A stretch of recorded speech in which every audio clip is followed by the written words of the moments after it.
आगे आज पढ़ेंगे उसका नाम है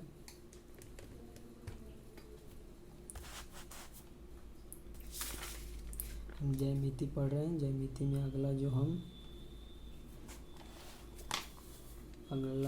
चतुर्भुज पढ़ने जा रहे हैं उसका नाम है आयत। उस चतुर्भुज का नाम है आयत।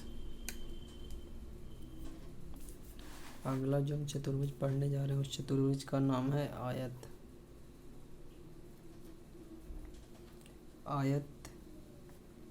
आयत को इंग्लिश में रेक्टेंगल कहते हैं। रेक्टेंगल तो इसके बारे में बताया गया है कि वह समानांतर चतुर्भुज कैसा होना चाहिए था?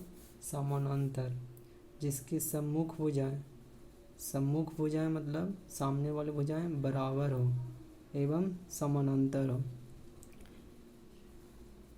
इस आयत के बारे में बताया गया है कि जो सम्मुख भुजा है, जैसे एक हम चतुर्भुज बनाएं तो ये आयत कब होगा? जब सम्मुख भुजाएं मतलब सामने वाली भुजाएं। AB का सामने वाला भुजा कौन सा है? CD। AB सम्मुख भुजाएं बराबर हो, सम्मुख भुजाएं क्या हो? बराबर हो और समानांतर हो। और इसका सम्मुख भुजा BC का सम्मुख भुजा AD क्या है? BC का सम्मुख भुजा। और BC पैरेलल AD समानांतर हो, यानी दोनों बराबर हो और दोनों पैरेलल हो। कौन दोनों? सम्मुख भुजाएं। और आसन भुजाओं मतलब ये भुजा और ये भुजा दोनों का कॉमन पॉइंट 90 डिग्री का हो तो इसको क्या कहते हैं? आयत कहते हैं।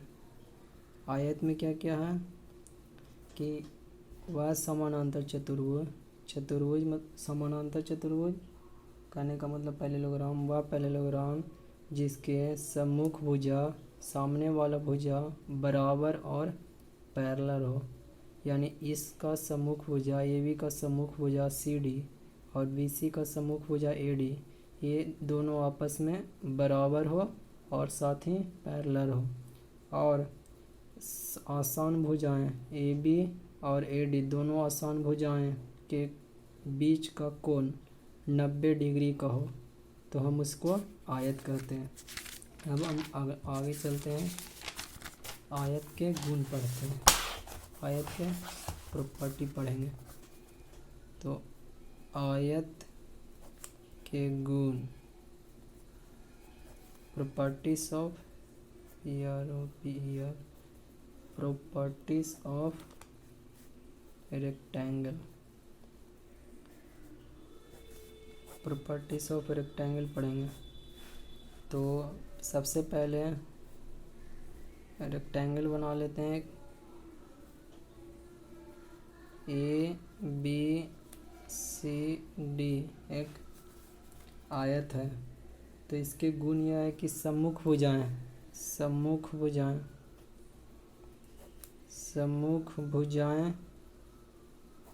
क्या होती है? बराबर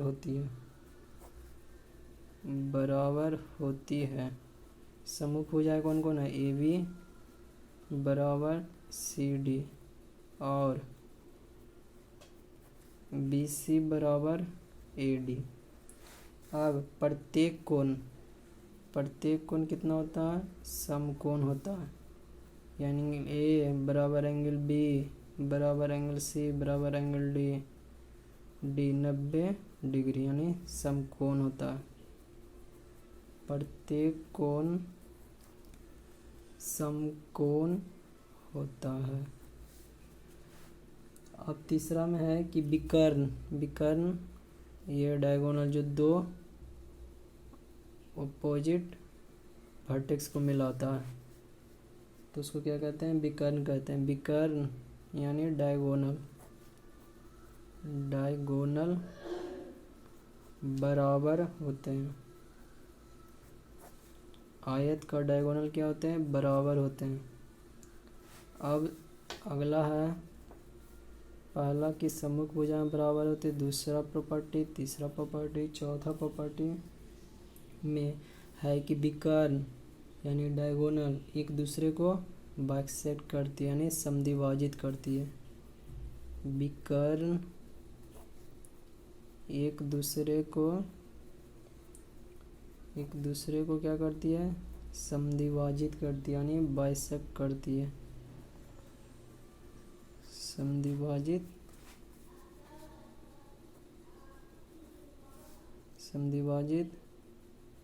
करते हैं यानी कहने का मतलब बाइसेक्ट करते हैं। तो इस तरह हम आयत के बारे में पढ़ लें। आयत क्या, वह समानांतर चतुर्भुज जिसकी सम्मुख भुजाएं, सम्मुख यानी सामने वाला भुजाएं आपस में बराबर और समानांतर हो। तो इसका सम्मुख भुजाएं CD है, इसका सम्मुख भुजाएं AD है, यानी AB बराबर CD and AB parallel CD। फिर BC बराबर AD और BC पैरेलल AD। और आयत होने के लिए इसके आसान भुजाएं AB और AD का आसान भुजाएं कौन है, A, ये दोनों का बीच का एंगल 90 डिग्री का हो तो इसको क्या कहते हैं, आयत कहते हैं। तो आयत के बारे में इतना सारे जान गए कि इसका प्रत्येक एंगल 90 डिग्री का होता है, डायगोनल बराबर होता है और एक दूसरे को बाइसेक्ट करता है, यानी केवल बाइसेक्ट करता है, यानी OA बराबर OC और OB बराबर OC और OB बराबर OD, ये दोनों बाइसेक्ट किया। इस तरह हम आयत के बारे में पढ़ लिया। अब अगला चलेंगे जो जिस चतुर्भुज का नाम है समचतुर्भुज, इसी को इंग्लिश में बोलते हैं रोम्बस, इसको अगले में पढ़ेंगे।